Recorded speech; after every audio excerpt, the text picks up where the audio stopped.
तो जय नित्यानंद। तो आज के ज्ञान में, चिदाकाश गीता के ज्ञान में बड़े बाबा जो बता रहे हैं, वो शुरू करने से पहले जो कल बड़े बाबा ने बताया है, वो बहुत ही गहरी बात है, जो कि आम आदमी को या बड़े-बड़े योगी जो बनते हैं, उनको भी पता नहीं है। जो कि कल आपको पता चली है कि जो है अ, अध्यात्म की शुरुआत जो है गर्दन के ऊपर से या मूलाधार है, फिर यहाँ से शुरू है। ये ऐसा बताया गया है कल। तो मेरी आवाज़ आ रही है ना सभी लोगों को? आवाज़ आ रही है मेरी? चलिए, तो आज के ज्ञान में हम शुरू करने जा रहे हैं। बड़े बाबा कहते हैं कि पूरक, श्लोक संख्या 210 है। इसमें बड़े बाबा कह रहे हैं कि पूरक अर्थात साँस को ऊपर की ओर खींचना, ठीक है? कुंभक मतलब साँस को रोकना और रेचक का मतलब है साँस को बाहर निकालना। चावल में से अनेक तरह के व्यंजन तैयार होते हैं, इसी तरह प्राणायाम से सब सिद्ध हो जाता है। यानी ये प्राण, अगर आप देखो, प्राणों पर अगर आपने ध्यान दिया हो तो आप बदल सकते हो। जैसे किसी में क्रोध आ रहा है तो उस वक्त जो प्राण है वो अलग तरीके से चल रहे होते हैं तो बदला जा सकता है। तो प्राणायाम के कार्य अलग अलग होते हैं। प्राणायाम जिसे कहा जाता है, वैसे वो अंदरूनी कार्य है। अब जो सांस लेते हैं वो तो सांसते जरूर है, लेकिन जैसे जैसे सांस धीरे होते होते भीतर से प्राण जागृत हो जाते हैं, तो वो अलग चीज है, वो प्राणायाम कहलाती है, वो अंदरूनी कार्य है। यह मनुष्य में बसी शिव शक्ति है। जब शक्ति ब्रह्मरंध्र में प्रेरित होती है, तब वह ईश्वर से साक्षात्कार में परिवर्तित होती है। तो स्पष्टीकरण में बड़े बाबा कह रहे हैं कि प्राणायाम में सांस को ऊपर लेने की प्रक्रिया पूरक कहा जाता है। ये पहले भी बताया हुआ है। कुंभक सांस को रोक कर रखना है और रेचक मतलब सांस को धीरे धीरे बाहर निकालना है। जिस तरह चावल के आटे में से अनेक तरह के व्यंजन तैयार होते हैं, उसी तरह प्राणायाम से मतलब प्राण से सब कुछ सिद्ध किया जा सकता है। जब प्राण को नियंत्रित करके सहस्त्रार की ओर ले जाते हैं, तो सारा ब्रह्मांड मनुष्य को खुद में दृष्टिगोचर होता है।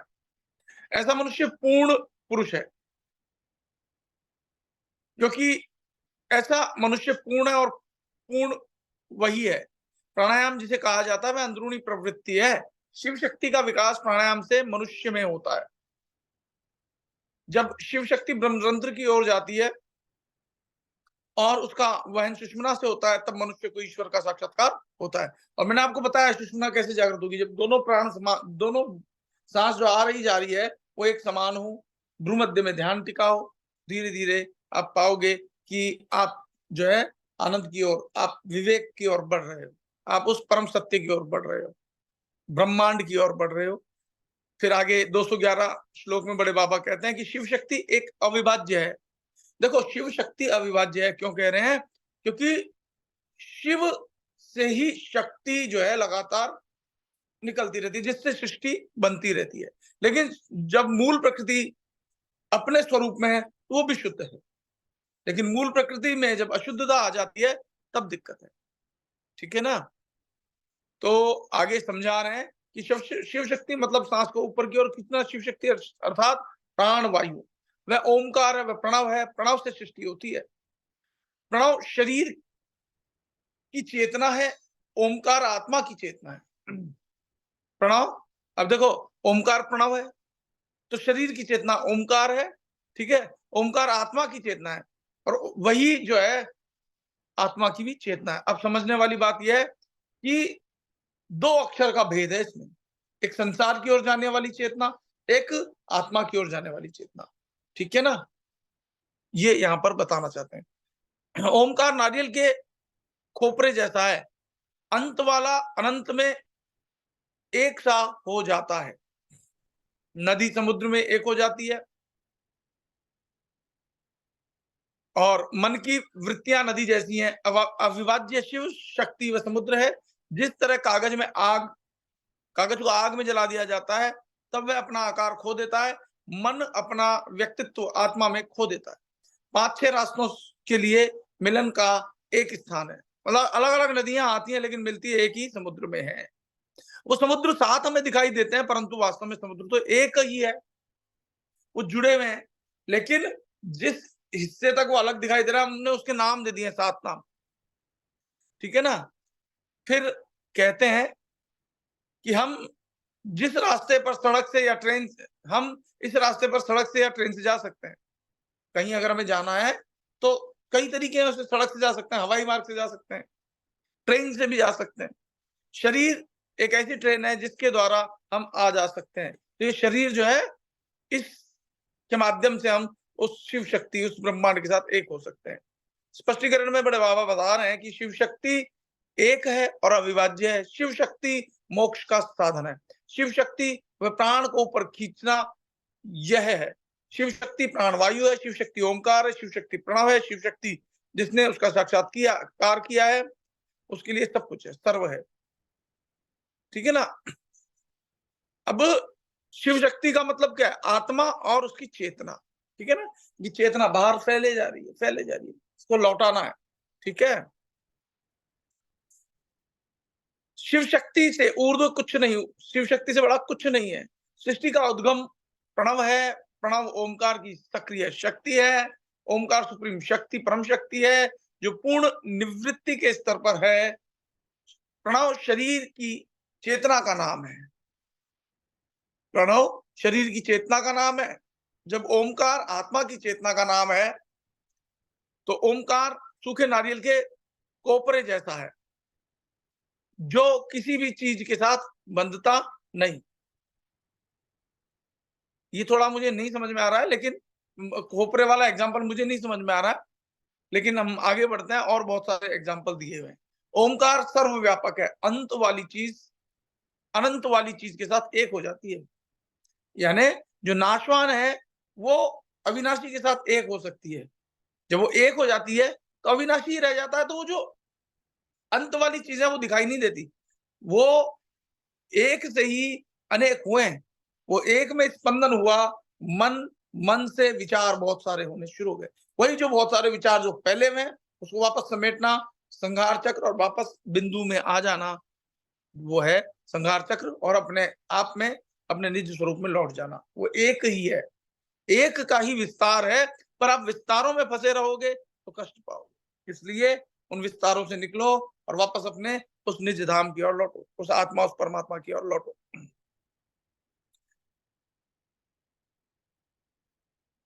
जिस तरह नदियां सागर में विलीन हो जाती हैं, मन की वृत्तियों को नदियों के साथ तुलना करें तो शिव शक्ति के सागर के साथ तुलना कर सकते हैं। आत्मा का साक्षात्कार होता है, तब मन आत्मा में विलीन हो जाता है। ये मैं पहले भी बता चुका हूं। मन को आत्मा के साथ जोड़ो तो आनंद की उत्पत्ति होती है। तो मन, और जैसे मन और आत्मा मिल जाते हैं, एक हो जाते हैं। फिर उसमें जो गुण है, वास्तव में संसार में 3 गुण होते हैं, सतोगुण, रजोगुण, तमोगुण। लेकिन जो परमात्मा के जो गुण है, सत्य, चित्त, आनंद, वो सांसारिक गुण नहीं है। वहां ड्युअलिटी नहीं है। संसार में ड्युअलिटी है, वहां सिर्फ एक ही है। वहां सुख है तो बस सुख सुख सुख सुख सुख सुख सुख सुख। ठीक है। संसार में भाव अभाव दोनों चलता है। आज मिल गया, कल बिछड़ जाए। लेकिन परमात्मा जो अध्यात्म है, जहां आत्मा है, वहां जो है वो है और है और है और है और रहना ही है। वो था, वो है और वो रहेगा। वो निरंतर है, नित्य है। लेकिन संसार में जो था वो है नहीं, आगे भी वापस लौट सकता है। परिवर्तनशीलता संसार में, ड्युअलिटी, बदलते रहना, और अध्यात्म में समरसता, एक रसता। फिर कहते हैं मन अपना व्यक्तित्व, अलग अस्तित्व खो देता है और यह एक साथ हो जाते हैं। आग से जला हुआ कागज आग के साथ एक रूप होकर अपना अस्तित्व खो देता है। जिस तरह आत्मा मानस एक हो जाते हैं, तब मन का अस्तित्व खो जाता है। 5 या 6 रास्तों का मिलन एक स्थान पर होता है। एक बिंदु आता है जहां वो सब मिल जाते हैं। ठीक है ना। जैसे सेंटर ऑफ द अर्थ हम कहते हैं कैलाश पर्वत है, एक्सिस मुंडी कहते हैं कई लोग। ठीक है ना। उस रास्ते पर हम पांव से चलकर जा सकते हैं, ट्रेन से जा सकते हैं। शरीर एक ऐसी ट्रेन है जिससे मनुष्य आ जा सकता है। मनुष्य शरीर के साथ पैदा होता है। जब शरीर नष्ट होता है तब मनुष्य जगत छोड़ देता है। शरीर आत्मा तक पहुंचने की ट्रेन है, जो कि इस जगत में छोटी यात्रा के लिए है। बड़े बाबा 212 श्लोक में समझाते हैं कि योगाभ्यास के लिए शरीर को अकड़ कर रखें तो शरीर में जड़ता आ जाती है। योगाभ्यास के लिए बैठते वक्त सुगम तरीके से बैठना चाहिए। इसे राजयोग कहते हैं। आसन मतलब बैठक की रीति। आप अपना एक आसन सिद्ध कर लो, मैंने कहा है, लेकिन उसमें फिर हिलो डुलो ना और सहजता से स्थिर होकर के बैठ सको। चाहे वो पैदल बैठक लगा करके, मतलब पद्मासन, सुखासन या किसी भी आसन में बैठ सकते हो। नीचे बैठने में तकलीफ है, कुर्सी आसन में बैठ सकते हो, लेकिन फिर हिलो डुलो मत, आपकी चेतना समरस रहे। फिर आगे बड़े बाबा कहते हैं, स्पष्टीकरण में योगाभ्यास में बैठते वक्त बैठने की रीति महत्वपूर्ण है। बैठने की रीत रेलवे स्टेशन की तरह चल होनी चाहिए। तो रेलवे स्टेशन पर जब ट्रेन आ जाती है, लेकिन रेलवे स्टेशन स्थिर रहता है। राजयोग में बैठने की रीत आसान होनी चाहिए। आसन मतलब बैठने की रीति या बैठक। फिर बड़े बाबा आगे कह रहे हैं 213 में कि समाधि मतलब अपनी शक्तियों को नियंत्रित करना। समाधि मतलब प्राण को ऊपर की ओर खींचना। ऊपर की ओर सांस को खींचना मतलब उसे तारक ब्रह्म कहा जाता है। ऊपर की ओर सांस को खींचने की प्रक्रिया परिपूर्ण हो जाती है, तब सारा विश्व हमारे अंदर समा जाता है। मतलब ऊपर सांस खींची, फिर स्वतः ही वो जो नीचे आती है उस पर ध्यान, सांसों पर ध्यान करते करते एक स्थिति ऐसी आएगी जब सांस जो बाहर की है उस पर से ध्यान हट करके भीतर के प्राणों पर जागृत हो जाएगा। और भीतर जो प्राण चल रहे हैं ना, वो लगातार चलते रहते हैं और ऊपर की ओर उठते हैं। जैसे जड़ता बर्फ जब पिघलती है तो जो भाप बनती है वो ऊपर की ओर उठती है, ठीक ऐसे ही ऊपर की ओर सांस को खींचने की प्रक्रिया परिपूर्ण हो जाती है, तब सारा विश्व हमारे अंदर समा जाता है, ऐसा लगता है। ऊपर की ओर सांस खींचना सभी प्राणियों में एक समान होता है। राजयोगी वह है जिसने एक और अविभाज्य का साक्षात्कार किया है, वह ईश्वर के साथ एकाकार हो जाता है जब बोले, बैठे और सोता है। राजयोग मतलब ऊपर की मंजिल पर बैठकर चारों ओर की दृष्टि देखने जैसा है। राजयोग को राजयोग इसलिए कहा जाता है कि वह सभी योग का राजा है। जब हमारी बुद्धि ईश्वर के साथ एक हो जाती है, तब उसे राजयोग कहा जाता है। वह परम शांति है, वह स्वरूपहीन है, वह गुणहीन है। देखो, उसमें अनंत गुण है, लेकिन अनंत गुणों के होने के बावजूद भी वो उनसे लिप्त नहीं है, इसलिए वो गुणहीन। ठीक है, ये सुख गुण रहित होते हैं, इसे जीवन मुक्ति कहा जाता है। स्पष्टीकरण में कहते हैं बड़े बाबा कि समाधि मतलब अपनी शक्तियों को नियंत्रित करना। जब मनुष्य अपनी शक्तियों को पूर्ण रूप से अंकुशित करके सहस्त्रार सहस्त्रार जिसका दिमाग है उसकी ओर दौड़ जाता है, तब समाधि का पूर्ण सुख प्राप्त होता है।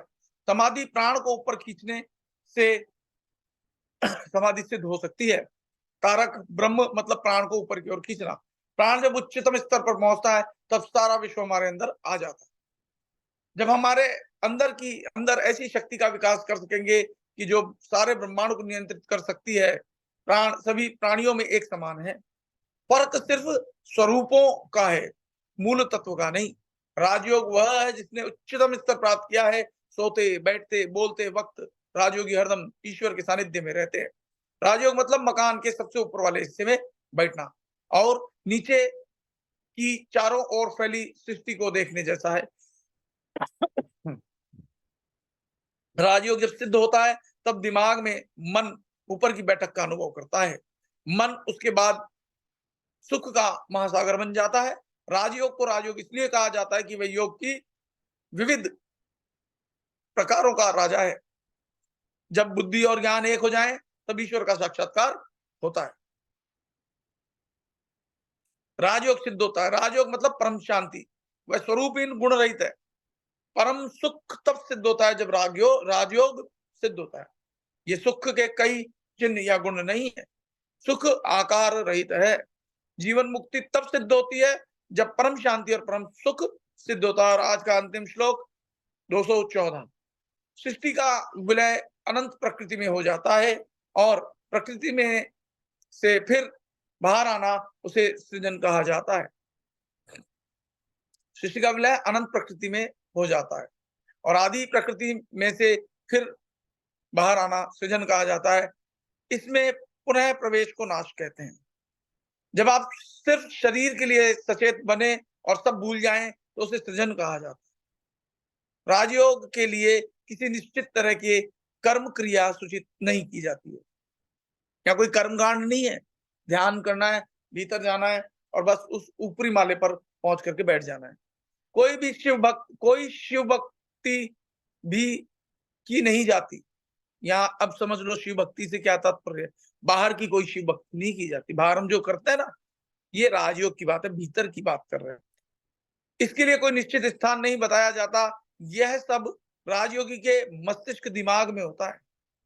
उसका प्रारंभ दिमाग से होता है। अगर व्यक्ति अपने दिमाग में अनुभूति करे तो उसका प्रभाव सारे शरीर में होता है।